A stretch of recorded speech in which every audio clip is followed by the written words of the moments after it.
Welcome brothers, it's Gideon. This video is being pre-produced so I can get to being with loved ones during the holidays, and come the new year I shall be experimenting with new thumbnails via copyright friendly stock footage and things of that liking, plus some other ideas for getting my face shown per video on a regular basis. I greatly appreciate the patience in regards to all of this. Without further ado, let's get into Christmas week's video. Alright fellas, today we're diving into the world's false idols, the things everybody worships without actually admitting it. The stuff society swears that will make you happy, but then you finally get it and realize it's all fulfilling as diet water. Let's break down the big five here: power, money, sexual conquest, materialism, and social status. Now, starting off with power, everybody wants power. Who doesn't want power? But it is not because they want responsibility, gosh no, but simply because they think that the power will magically make their problems go away and evaporate into non-existence. But here's that dirty little secret. Power doesn't fix your life, it just amplifies whatever mess you already have. Now, if you are disciplined, and you got the ability to utilize it, power gives you much more reach and capability to accomplish your goals. But if you're insecure and just downright wanting to use it as an abuse, power turns you into a tyrant with now the capacity to do just terrible things about your potential problems. Look at most people who make it, quote unquote. They get a taste of that power one time and suddenly they're acting like minor warlords over their chat group, friends, family, their significant other, their co-workers, peers, you name it. Even towards people with actual authority like law enforcement. I'm pretty sure I saw this one video not too long ago, and it was this lady and she kept going, "I'm an attorney general, I'm an AG," and the cops had to arrest her for drunken disorderliness, and he just ended up having to slam the door in her face because she just would not keep flexing her authority figure title. And that's an example of how that can be an idol in a way. Look everyone, real power isn't being able to boss people around or punish people because you can, or weaponize it against those who have wronged you somehow, or to force others into a particular mindset. Real power is self-mastery from within. Because once you learn to master yourself, you have the true power to do whatever you want. Now, if you can't control those impulses, your ego, or your anger, congratulations, you're an adult toddler with a job and a terrible ability to handle your temper, as well as every other aspect of your life. Now, the second idol is money, the false deity with the weakest of knees. Money is useful, obviously. Heck, I've talked about it. It's a tool, and a great tool at that. But try paying rent with those positive vibes and see how that goes. If you need extra commentary on that, just give my previous video on it a try. But let's get real here. Money becomes a false idol when you think it buys happiness. Newsflash, people, it just buys comfort, not fulfillment. People chase money like it's a literal Pokemon card collection and you gotta get every single one of them. Gotta catch them all, right? Well, these people will grind themselves into the dust for an extra zero at the end of their bank account and then wonder why they feel spiritually bankrupt. Maybe they're physically broken, their marriage is falling apart, and then these people realize just far too late that they only wanted for their money. People only want them for that, and that their family lost their love for them and only keep them around because they hope they are in that last will and testimony. And that's about it. They're basically waiting for them to croak at that point. The truth, you need enough money to live well, to take care of the people that you love and care for, and to build that stability. And once you achieve that, everything else is just a bonus. And your needs and wants will determine what that barrier is. But once everything's taken care of, it just becomes like the scoreboard on a website, right? With your bank or your credit union. And it just becomes a scoreboard for the insecure who think that buying the nice and expensive things, that Cadillac Escalade or that very fancy brand new BMW, or just a really big diamond ring, let's say. You know, just big items of material. And we'll get onto that one in a little bit. But in reality, it just brings them upon a hole that cannot be filled, no matter how hard they try.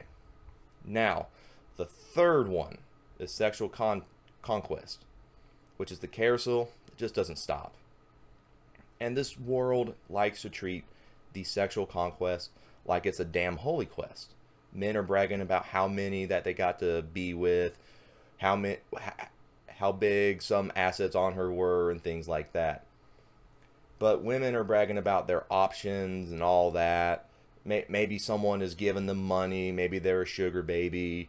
Or maybe they can just go get anybody. They got a plug that they can go be with physically, and then they'll get free drugs or something like that. It's insane how people treat sexuality, in all honesty. It's kind of sickening at some points. But look, intimacy is great when it's with someone that actually matters to you. But if you're just chasing endless hookups, that's just cardio with an emotional side quest attached to it. And most people are addicted to these conquests, and they're not even chasing pleasure. They're running from a personal emptiness that that they were hurt in the past, and now they're trying to fill that hole with, mindless sexual conquest. And it's not a healthy thing. Sex isn't the enemy, but using it to patch holes into your soul, that's where the trouble starts. All that's going to do is mess with your ability to form a bond, and thus ruins any ability of forming a genuine relationship with somebody. And you'll have feelings of being unworthy of anything more than a one-night stand. Now, for the fourth false idol is materialism, the myth of that more is better. These massive houses, fancy cars, the trophy wife. Instagram would have you believe that you're failing at life because you don't have this mini castle with a parking lot full of cars that you can't pronounce or even begin to figure out how to budget for. And here's the thing that nobody tells you. The bigger that lifestyle, the more fancy and exorbitant it is, the heavier that financial chain is around your ankle and possibly even your neck. The fancy cars come with the fancy repair bills. The massive house come with massive responsibilities. Suddenly that mansion needs people to help run the place on a day-to-day basis, like the Biltmore mansion, for instance. Trophy wives come with, well, let's just say subscription fees for now. It doesn't have to be the big fancy stuff either. It can be high-dollar fashion items that cost way too much for their own good. Think of like Louis Vuitton handbags and all the Gucci, Prada, and all that stuff. Like, don't get me wrong, some of that stuff looks nice, but when I see that and I see, oh, this is a high dollar item, it looks nice, but there's stuff that looks similar enough for way less. It can just be the little toys, like how some people collected the Beanie Babies back in, I think, the 80s and 90s, but now are the modern day equivalents like Funko Pops and Labubus. These kind of items are just fancy dust collectors that most likely don't collect any genuine value, except for those who are already in that game and trying to recollect on their debt. Now, look, I'm not knocking on those who have a few favorites, ones like with Star Wars, Star Trek, Game of Thrones, and they're just a fan of that show and they go get merchandise of that show, and that's it. If you're a fan, I get it. I'm a fan of stuff too.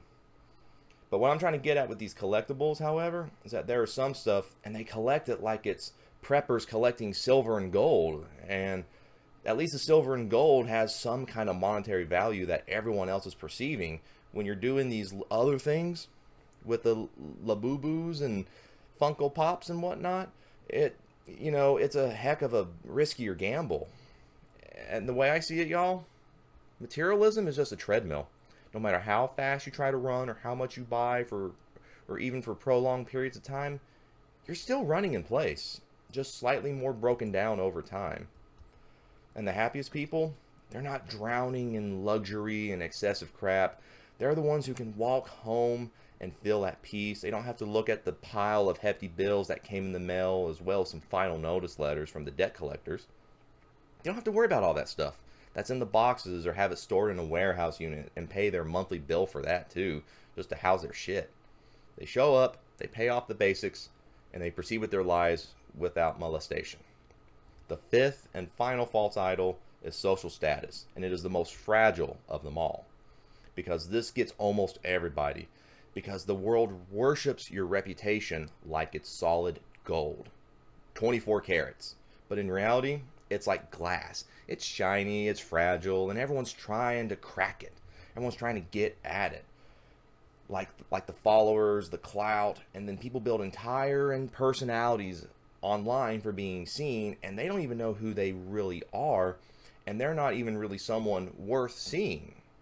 I'm sure you've heard the quote, never meet your heroes, for that instance. And social status is the idol that demands a daily sacrifice. Much of your time, you got to word things right. It's a very draining process, and one wrong move in that same crowd that is praising you and worshiping you will turn on you faster than a pack of rabid raccoons who haven't had anything to eat in the past month. Chasing status is like chasing the wind. You don't hold it, it holds you. And the real point here is what you worship owns you. Every one of these idols, they promise a salvation but deliver its own form of slavery. Power without purpose will corrupt you. Money without any meaning will hollow you out. Sexuality without a connection cheapens you. And materialism without the gratitude will trap you. And the status without identity will erase the true you. Character, discipline, purpose, growth, faith, family, and brotherhood. Those are things that will not rust, will not fade, or get repossessed. Would you like a life that actually has some meaning and value to it? Then stop chasing those false idols that will collapse the second you lean on them. Build up your values, build up your strength, and build a life that doesn't need to brag because it speaks for itself. If you found this helpful, please hit the like button, comment, and subscribe. Gently now, it's a little sensitive. And stick around for more videos where we cut through the noise and talk about what actually matters. Alright, gents. Stay sharp, stay grounded, and stop worshiping dumb idols. You're built for bigger and better things. Oh, and remember, 4 and 2, there is 1.